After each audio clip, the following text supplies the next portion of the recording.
புரட்சி தலைவி அம்மாவுடைய பிறந்த நாள் கூட்டம் அல்ல, இது ஒரு மாநாடு போல் இங்கே காட்சி அளிக்கின்றது. இதை பார்த்தா பல பேருக்கு எரிச்சல் தான் கிடைக்கும் நினைக்கிறேன். இங்கே அம்மா பிறந்த நாளா என்றால் நம் குடும்பத்தில் ஒருவருக்கு பிறந்த நாளா நடந்தால் எப்படி மகிழ்ச்சியோடு கொண்டாடுவோம், அதை போல தமிழகம் முழுவதும் அம்மாவுக்கு பிறந்த நாளா இருக்கின்றோம். தேனி மாவட்டத்திலும் தேனியிலும் நாம் எடுத்துக்கொண்டிருக்கின்றோம். இதையும் புரட்சி தலைவர் எம்ஜி காட்டிய வழியிலே புரட்சி தலைவி அம்மாவள் சிறப்பான ஆட்சி தந்தார்கள். அந்த இருவரும் தலைவருடைய ஆட்சியிலே தான் தமிழகம் ஏற்றம் பெற்றது. அனைத்து துறைகளும் வளர்ச்சி அடைவதற்கு காரணமாக இருந்தவர்கள் இந்த மண்ணில் இருக்கின்ற மக்கள் தேர்ந்தெடுக்கப்பட்ட நம்முடைய தலைவர்கள். இன்றைக்கு இதை புரட்சி தலைவர் எம்ஜிஆர் அவர்களும் முதலாக ஆண்டிப்பட்டியிலே போட்டியிட்டு, இதை புரட்சி தலைவி அம்மா அவர்கள் சேவல் சின்னத்திலே ஓடியிலே போட்டியிட்டார். பிறகு ஆண்டிப்பட்டியிலே போட்டியிட்டு தமிழகத்தின் முதலமைச்சராக தேர்ந்தெடுக்கப்பட்டார். ஆக 2 முதலமைச்சரை கொடுத்த மாவட்டம் இந்த தேனி மாவட்டம். இந்த தேனி மாவட்ட மக்களுக்காக பொன்மனச்செம்மல் புரட்சி தலைவர் காலத்திலும் சரி, இதே புரட்சி தலைவி அம்மா காலத்திலும் சரி, பல்வேறு திட்டங்களை வந்து நிறைவேற்றப்பட்டது. இன்றைய ஆட்சியாளர் கேட்கின்றார்கள், கடந்த 10 ஆண்டு கால அண்ணா திமுக ஆட்சி ஒரு 2 ஆட்சி என்று திரு ஸ்டாலின் பேசிக் கொண்டிருக்கின்றார். இன்னும் அவர் வெளிச்சத்துக்கு வரவில்லை. இன்றைக்கு தேனி மாவட்டத்திற்கு வந்து வாருங்கள். அனைத்து இந்திய அண்ணா திராவிட முன்னேற்ற கழக ஆட்சியில் போடப்பட்ட திட்டங்கள் எந்த அளவுக்கு மக்களுக்கு நன்மை கிடைத்துக் கொண்டிருக்கின்றதை எண்ணி பார்க்க வேண்டும். இந்த பகுதியிலே அனைத்து இந்திய அண்ணா திராவிட முன்னேற்ற கழக ஆட்சி இருக்கின்ற பொழுதுதான் மருத்துவக் கல்லூரி கொண்டு வரப்பட்டது. மாண்புமிகு அம்மாவுடைய அரசு இருக்கின்ற பொழுது சட்டக்கல்லூரியை கொண்டு வந்து கொடுத்தோம். மாண்புமிகு அம்மாவுடைய அரசு இருக்கின்ற பொழுது கால்நடை மருத்துவக் கல்லூரி ஆராய்ச்சி நிலையத்தை இந்த மாவட்டத்திற்கு கொடுத்தோம். இதே புரட்சி தலைவி அம்மா இருக்கின்ற பொழுது பொறியியல் கல்லூரி, பாலிடெக்னிக் கல்லூரி, அரசு கலை கல்லூரி, இப்படி ஏராளமான கல்லூரிகளை திறந்து ஏழை எளிய ஒடுக்கப்பட்ட நசுக்கப்பட்ட விவசாய குடும்பத்தில் பிறந்த சாதாரண குடும்பத்தில் பிறந்த மாணவன் கூட பட்டப்படிப்பு படிக்கக்கூடிய ஒரு சூழ்நிலையை உருவாக்கி தந்த அரசாங்கம் அண்ணா திமுக. இன்றைக்கு திரு ஸ்டாலின் அவ்வப்போது பேசிக் கொண்டிருக்கிறார். ஆட்சிக்கு வந்த பிறகு திராவிட மாடல் அரசு, திராவிட மாடல் அரசு, திராவிட மாடல் அரசு இல்ல, ஸ்டாலின் மாடல் அரசு. ஸ்டாலின் மாடல் அரசை நாம் உற்று நோக்கி பாருங்க. இந்த ஆட்சி வந்து ஒரே வருடத்தில் நான் எச்சரிக்கை விடுத்தேன். தமிழகம் முழுவதும் போதைப் பொருள் விற்பனை அதிகமாக நடைபெற்றுக் கொண்டிருக்கின்றது. அதை தடுத்து நிறுத்துங்கள். இல்லாவிட்டால் தமிழகத்தில் இருக்கின்ற இளைஞர்கள், மாணவர்கள், பொதுமக்கள் கடுமையாக போதைக்கு அடிமையாகி பாதிப்பு ஏற்படுத்துவார்கள் என்று சொன்னேன்.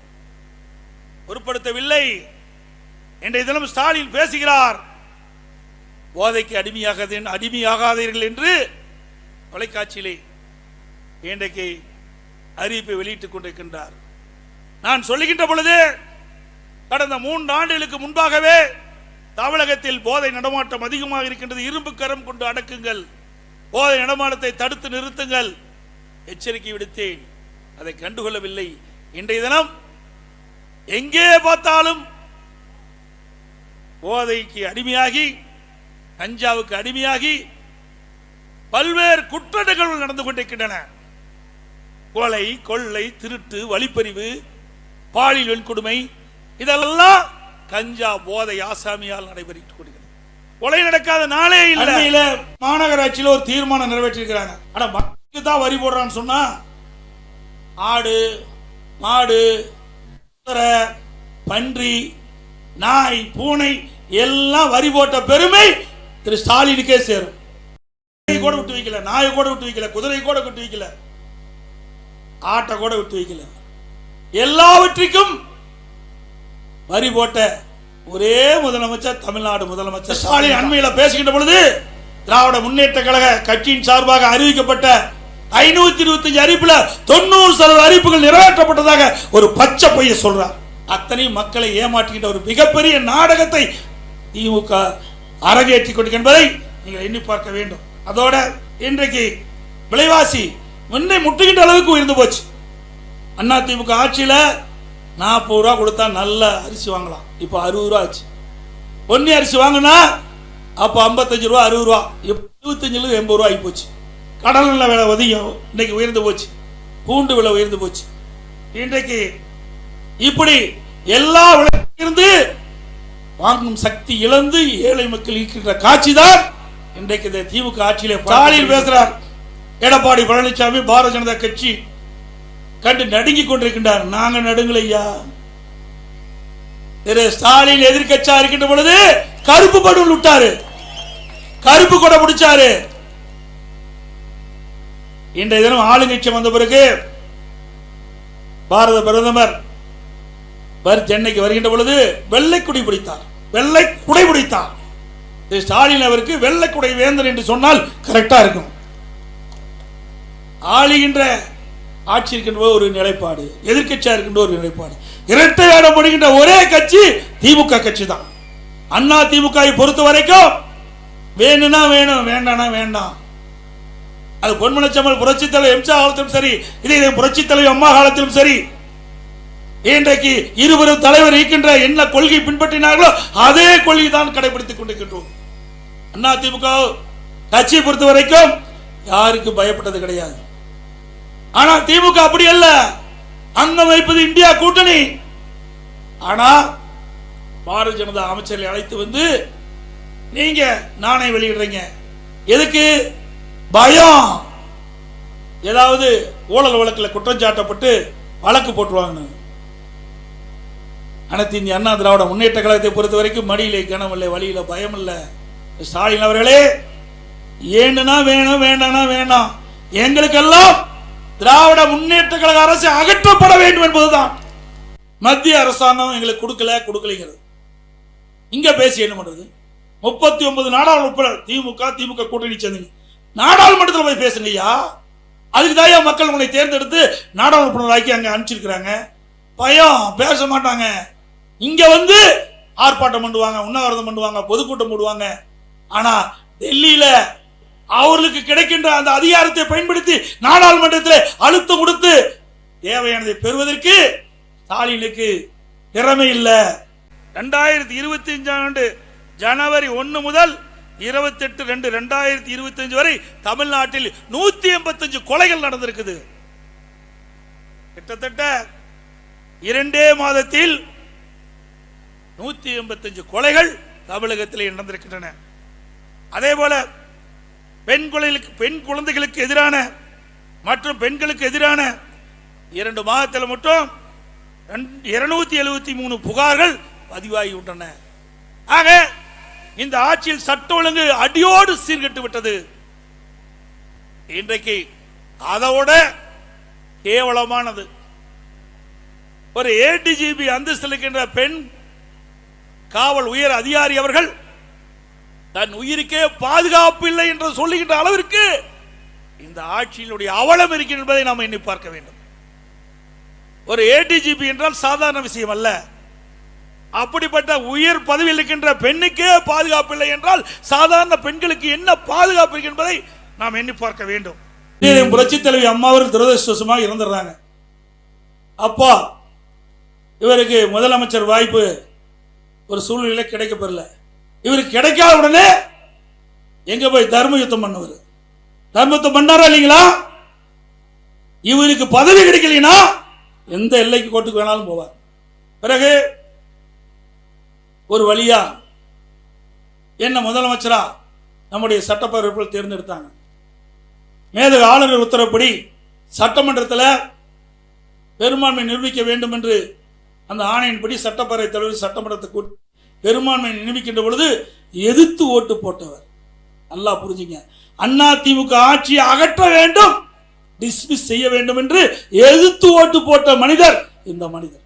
அம்மாவுடைய அரசை கொண்டு வந்தார்கள், அண்ணா திமுக ஆட்சி நடந்து கொண்டிருந்தது. அந்த ஆட்சியை வீழ்த்துவதற்கு திமுகவுக்கு துணை நின்றவர் இந்த மண்ணிலே பிறந்தவர். எண்ணி பாருங்க, நானா துரோகம் செஞ்சேன், எதிர்த்து ஓட்டு போட்டார். இன்னைக்கும் அழிக்க முடியாத ரெக்கார்டை அதோட கட்டளையை முடக்க வேண்டும் என்று தேர்தல் ஆணையத்துக்கு கடிதம் கொடுத்தவர். அதற்கு மேலாக இங்க இருக்கின்ற அத்தனை தொண்டனுடைய சொத்து பொன்மனச்செம்மல் புரட்சித் தலைவர் எம்ஜிஆர் என்ற மாமனிதர் தலைமை கழகம் என்ற அற்புதமான கட்டடத்தை உங்களுக்கு கொடுத்துட்டு போயிருக்கார். அது என்னுடைய சொத்து இல்ல, மேடையில் இருக்கின்ற நிர்வாகி சொத்து, உங்களுடைய சொத்து, தொண்டருடைய சொத்து. அந்த சொத்தை தலைமை கழகத்தை, சென்னையில் இருக்கின்ற ராயப்பேட்டில் இருக்கிற தலைமை கழகத்தை ரவுடியில கூட்டிட்டு போய் அடிச்சு நொறுக்கி அந்த அலுவலக கட்சி உங்களுடைய கட்சி. இன்றைக்கு நான் இருக்கிறேன், கீழே வந்திருக்கு இந்த பதவிக்கு வரலாம், வேற எந்த கட்சியிலையும் வர முடியாது. மேலே இருக்கின்றவர்கள் உயர்ந்த பதவிக்கு வர முடியும். இந்தியாவில் எத்தனையோ கட்சி இருக்கின்றது, தமிழகத்தில் எத்தனையோ கட்சி இருக்கின்றது. எந்த கட்சியாவது, எந்த கட்சி தலைவனாவது இப்படி சொல்ல முடியுமா? மேடையில் ஸ்டாலின் சொல்லுவாரா? தனக்கு பின்னால் உதயநிதி என்று சொல்வார், உதயநிதிக்கு பின்னால் இன்பநிதி என்று சொல்வார். ஆனா அண்ணா திமுகவை நான் ஒரு பொதுச் செயலாளர் இல்ல, தொண்டன் அத்தனை பேர் பொதுச் செயலாளராக பார்க்கப்படுகின்றேன். கடந்த காலத்தை எண்ணி பாருங்க. எப்ப பார்த்தாலும் அம்மாவுக்கு விசுவாசம் விசுவாசங்கிறீங்க. 89ல இதே மாவட்டத்தில் ஓடியில் அம்மா நின்னாங்கல்ல, அப்ப யாருக்கு வேலை செஞ்ச? உங்களுக்கு எல்லாம் தெரியுமில்ல, நீங்க இந்த மண்ணில் பிறந்தவங்க தானே. நீங்க எல்லாம் கட்சியில் உண்டு. அண்ணா திமுக ரத்தம் ஓடுதுல, அண்ணா திமுக ரத்தம் ஓடுதுல. அப்ப யாருக்கு வேலை செஞ்சார் சொல்லுங்க? யாருக்கு வேலை செஞ்சாரு? யாருக்கு வேலை செஞ்சாரு? நீங்களே சொல்லுங்க. வெண்ணிராடை நிர்மலாக்க செஞ்சார். இவரா அம்மாவுக்கு விசுவாசம்? சொல்லுங்க. அதே அனைத்து இந்திய அண்ணா திராவிட முன்னேற்ற கழகத்தின் சார்பாக சேவல் சின்னத்தில் எடப்பாடியில போட்டியிட்டு மக்களால் தேர்ந்தெடுக்கப்பட்டவன் நான். எப்பொழுது பார்த்தாலும் சீனியர் சீனியர் இருக்கிற நீங்க 2001 தான் எம்எல்ஏ, நான் 89 எம்எல்ஏ, 91 சேலம் மாவட்ட செயலாளர், 91 எம்எல்ஏ, 89 எம்எல்ஏ, 91 எம்எல்ஏ, வாரிய தலைவர். அதோட 1998 சீட்டு கேட்காம எனக்கு அம்மா கொடுத்தாங்க எம்பிக்கு, நாடாளுமன்ற உறுப்பினர். 1998 நாடாளுமன்ற உறுப்பினர். உங்களுக்கு முந்தியே 11 ஆண்டுக்கு முந்தியே வந்தேன். ஆனா உங்களுக்கு வாய்ப்பு கிடைச்சது, நாங்கள் ஏற்றுக்கொண்டோம், உங்கள் பின் நின்றோம், உங்களோட தோளோடு தோளாக நின்று பணியாற்றினோம்.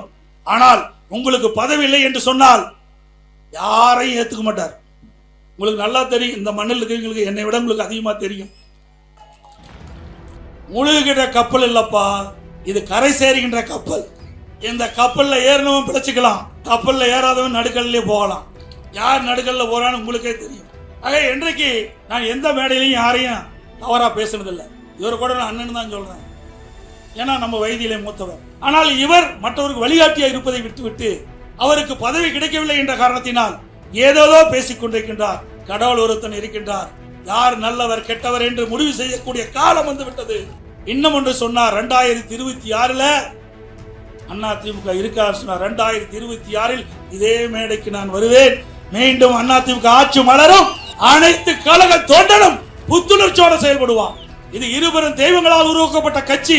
எந்த கொம்பனாலும் இந்த கட்சியை வெற்றியை தடுத்து நிறுத்த முடியாது. என்னை போல 6 லட்சக்கணக்கான தொண்டன் இந்த இயக்கத்தில் இருக்கின்றார். ரத்தத்தை வீர்வையாக சிந்தி உழைக்க கொண்ட தொண்டன் இருக்கின்றவரை இந்த கட்சி எந்த கொம்பனாலும் வீழ்த்த முடியாது. மத்திய அரசாங்கம் எங்களுக்கு கொடுக்கலைங்கிறது. இங்க பேசி என்ன பண்றது? 39 நாடாளுமன்ற திமுக கூட்டணி சேர்ந்தீங்க, நாடாளுமன்றத்தில் போய் பேசுங்கய்யா. அதுக்கு தான் மக்கள் உங்களை தேர்ந்தெடுத்து நாடாளுமன்ற ஆக்கி அங்க அனுப்பிச்சிருக்கிறாங்க. பயம், பேச மாட்டாங்க. இங்க வந்து ஆர்ப்பாட்டம் பண்ணுவாங்க, உண்ணாவிரதம் பண்ணுவாங்க, பொதுக்கூட்டம் போடுவாங்க. ஆனா டெல்லியில அவர்களுக்கு கிடைக்கின்ற அந்த அதிகாரத்தை பயன்படுத்தி நாடாளுமன்றத்தில் அழுத்தம் கொடுத்து தேவையானதை பெறுவதற்கு ஸ்டாலினுக்கு திறமை இல்ல. அண்மையில மாநகராட்சியில் ஒரு தீர்மானம் நிறைவேற்றிருக்கிறாங்க. ஆனா மக்களுக்கு தான் வரி போடுறான்னு சொன்னா ஆடு, மாடு, பன்றி, நாய், பூனை எல்லாம் வரி போட்ட பெருமை திரு ஸ்டாலினுக்கே சேரும். கூட விட்டு வைக்கல, நாயை கூட விட்டு வைக்கல, குதிரை கூட விட்டு வைக்கல, ஆட்டை கூட விட்டு வைக்கல. எல்லாவற்றிற்கும் வரி போட்ட ஒரே முதலமைச்சர் தமிழ்நாடு முதலமைச்சர் ஸ்டாலின் தான். இந்த தேனி மாவட்ட மக்களுக்காக பொன்மனச்செம்மல் புரட்சி தலைவர் காலத்திலும் சரி, இதே புரட்சி தலைவி அம்மா காலத்திலும் சரி, பல்வேறு திட்டங்களை வந்து நிறைவேற்றப்பட்டது. இன்றைய ஆட்சியாளர் கேட்கின்றார்கள், கடந்த 10 ஆண்டுகால அண்ணா திமுக ஆட்சி ஒரு 2 ஆட்சி என்று திரு ஸ்டாலின் பேசிக் கொண்டிருக்கின்றார். இன்னும் அவர் வெளிச்சத்துக்கு வரவில்லை. இன்றைக்கு தேனி மாவட்டத்திற்கு வந்து வாருங்கள். அனைத்து இந்திய அண்ணா திராவிட முன்னேற்ற கழக ஆட்சியில் போடப்பட்ட திட்டங்கள் எந்த அளவுக்கு மக்களுக்கு நன்மை கிடைத்துக் கொண்டிருக்கிறது என்பதை எண்ணி பார்க்க வேண்டும். இந்த பகுதியிலே அனைத்து இந்திய அண்ணா திராவிட முன்னேற்ற கழக ஆட்சி இருக்கின்ற பொழுதுதான் மருத்துவக் கல்லூரி கொண்டு வரப்பட்டது. நான் அம்மாவுடைய அரசு இருக்கின்ற பொழுது சட்டக்கல்லூரியை கொண்டு வந்து கொடுத்தோம். நான் அம்மாவுடைய அரசு இருக்கின்ற பொழுது கால்நடை மருத்துவக் கல்லூரி ஆராய்ச்சி நிலையத்தை இந்த மாவட்டத்திற்கு கொடுத்தோம். இதே புரட்சி தலைவி அம்மா இருக்கின்ற பொழுது பொறியியல் கல்லூரி, பாலிடெக்னிக் கல்லூரி, அரசு கலை கல்லூரி, இப்படி ஏராளமான கல்லூரிகளை திறந்து ஏழை எளிய ஒடுக்கப்பட்ட நசுக்கப்பட்ட விவசாய குடும்பத்தில் பிறந்த சாதாரண குடும்பத்தில் பிறந்த மாணவன் கூட பட்டப்படிப்பு படிக்கக்கூடிய ஒரு சூழ்நிலையை உருவாக்கி தந்த அரசாங்கம் அதிமுக. ஸ்டாலின் அண்மையில பேசுகின்ற பொழுது திராவிட முன்னேற்ற கழக கட்சியின் சார்பாக அறிவிக்கப்பட்ட 525 அறிவிப்புல 90% அறிவிப்புகள் நிறைவேற்றப்பட்டதாக ஒரு பச்சை பொய்யை சொல்றார். அத்தனை மக்களை ஏமாற்றுகின்ற ஒரு மிகப்பெரிய நாடகத்தை திமுக அரங்கேற்றிக் கொண்டு என்பதை நீங்கள் எண்ணி பார்க்க வேண்டும். அதோட இன்றைக்கு விலைவாசி முன்னே முட்டுகின்ற அளவுக்கு உயர்ந்து போச்சு. அதிமுக ஆட்சியில 40 ரூபா கொடுத்தா நல்ல அரிசி வாங்கலாம். இப்போ 60 ரூபா ஆச்சு. பொன்னி அரிசி வாங்கினா அப்போ 55 ரூபா 60 ரூபா, 75 80 ரூபா ஆகி போச்சு. கடல் விலை அதிகம் இன்னைக்கு உயர்ந்து போச்சு. பூண்டு விலை உயர்ந்து போச்சு. இன்றைக்கு இப்படி எல்லா விலையிலிருந்து வாங்கும் சக்தி இழந்து ஏழை மக்கள் இருக்கின்ற காட்சி தான் இன்றைக்கு இந்த திமுக ஆட்சியிலே பார்க்கப்படுகின்றது.